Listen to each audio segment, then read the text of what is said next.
Hello, I'm Honoré, author of In Praise of Slow, a book that has become the Bible of the global slow movement. What is the slow movement? Well, it's simple really. It's a reaction against the fast-forward, road-runner, do-everything more quickly culture that we live in. Slow with a capital S, the slow philosophy, is not about doing everything very slowly.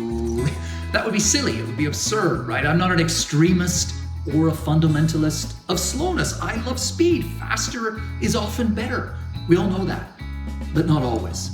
And that's the key to this slow revolution.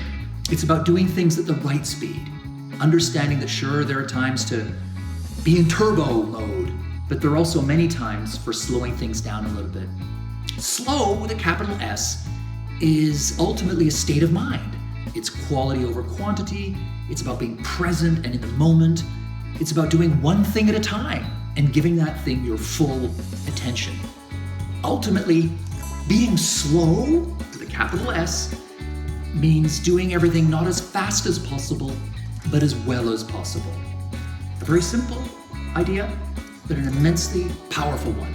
Because once you arrive at each moment, changing that little chip in your head and trying to get through that moment as well as possible instead of as fast as possible, everything gets better. From the way you work and think and exercise and make love and raise your children and eat, everything gets better when you reconnect with your inner tortoise.